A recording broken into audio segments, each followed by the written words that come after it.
I was born in the village. There were 3 of us. Father was taken by the Germans, and he was shot. My mother had 4 brothers, and all 4 brothers were guerrillas. The oldest one, Khalil Said Khalil, was a commissioner of a partisan detachment. He was shot by the Germans. Everyone else was in the woods. They were partisans. Well, when we lived, Mom, Grandpa, and the 3 of us, children. When they came to us and warned us that our village would be burned, they told us to go into the forest. We had no one to build a hut. The neighbors offered us a place to live, and we went to their huts. We came to live in a hut, and there we were for 2 days. The Germans took us there, and we walked to Bakhchisarai on foot. That's where they put us in the stables. We left the stables for the apartment. And 6 months later, at the end of April, when the Soviet troops occupied Bakhchisarai, we went back to our village.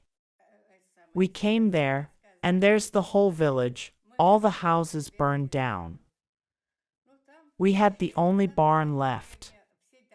Half of it was burned, and the other half was left.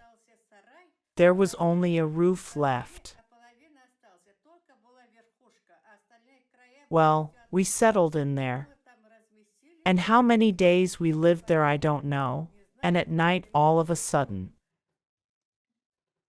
And there was no door to be knocked. Someone came in and said, "Get up." I remember very well, "Get up."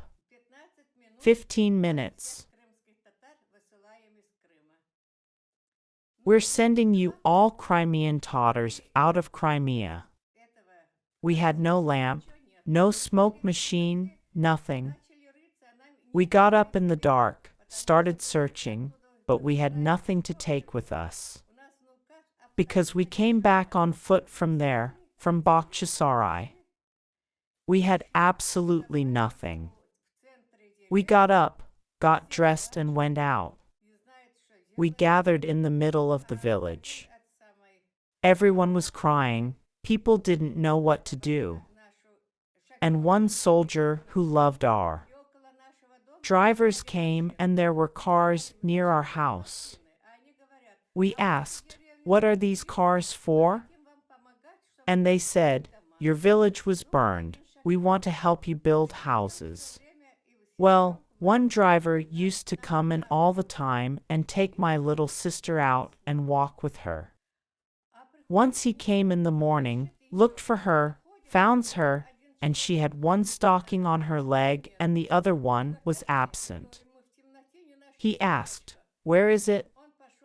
We said, "We didn't find a stocking in the dark." He went, found, brought, and put it on her. And that's how we had absolutely nothing to take.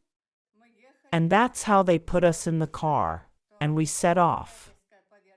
When we left, my uncle turned around and said, "Goodbye, Stilya. I will never see you again." That's how we left.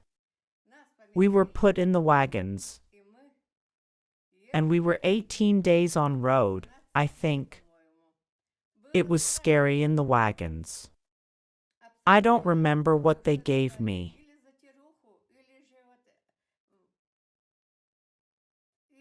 It was some kind of soup. Everyone was hungry.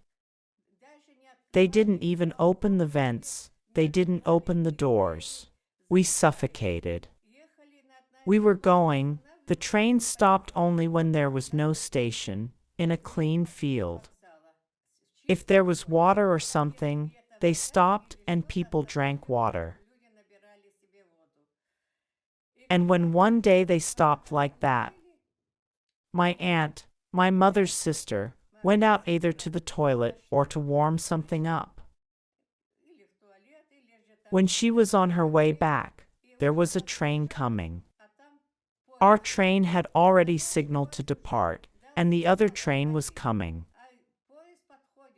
She was screaming, "Stop!" The others were screaming, "Run!" And so she stepped over the rail and was cut in half. And she had 3 children. They started screaming and crying. Our train left, and she stayed. She must have been thrown into the sea or somewhere else. We don't know where her body was taken. That's how we arrived. It was very, very.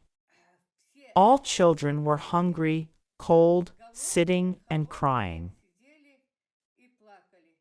That's all we could do. It was very tight. We came. Our train stopped. We were let out. Kuropatki Station, Samarkand region.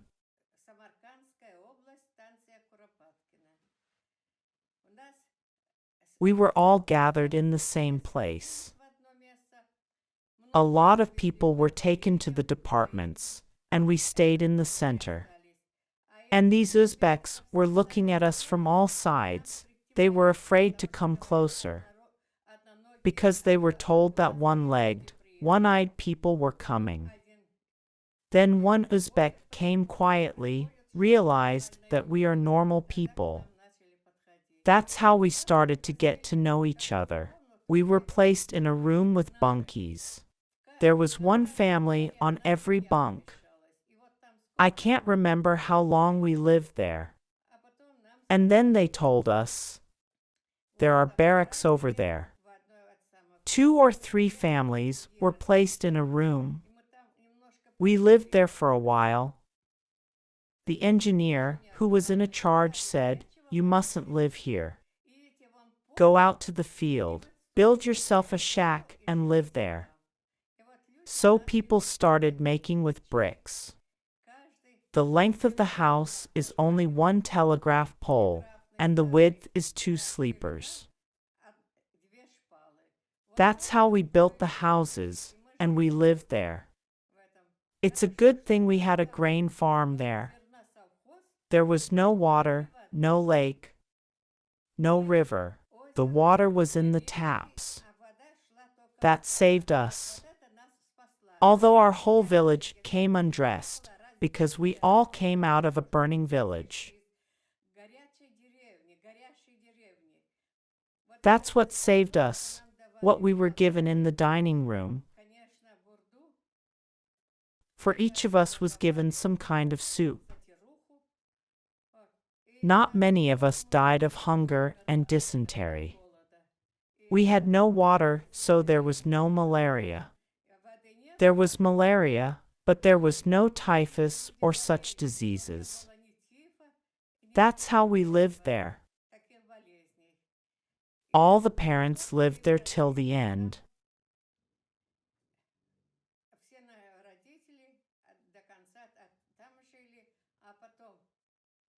Then I got married, got into Andy Jan. In 1968, I had 2 children.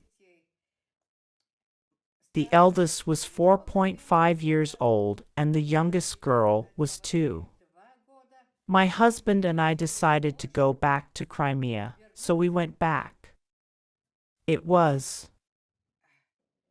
We came.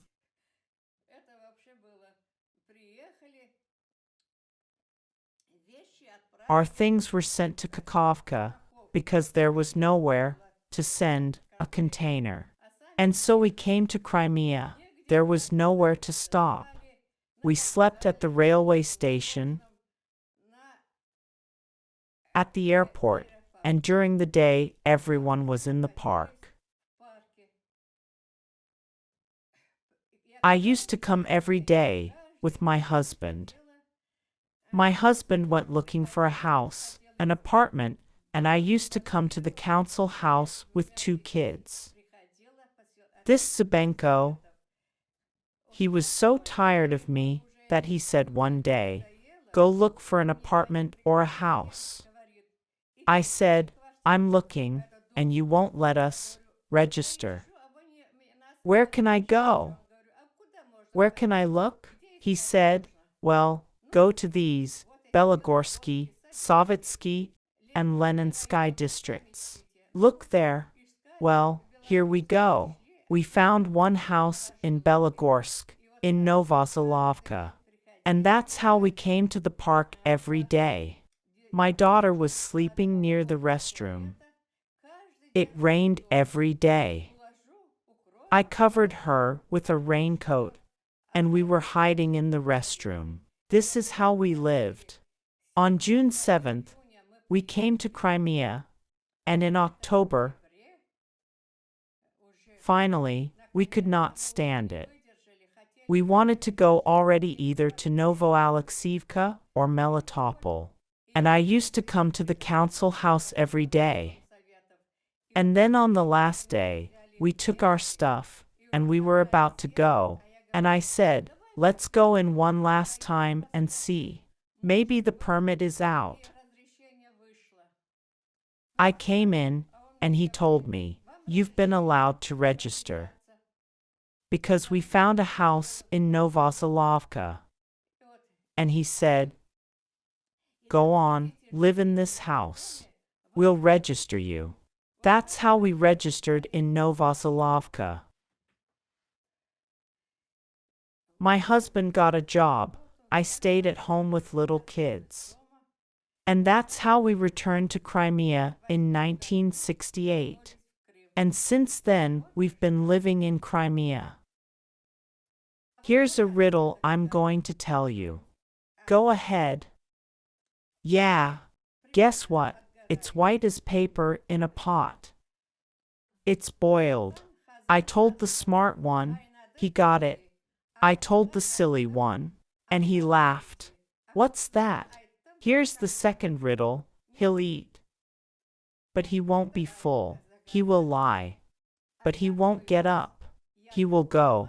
But he won't come back. What's that? There are two riddles.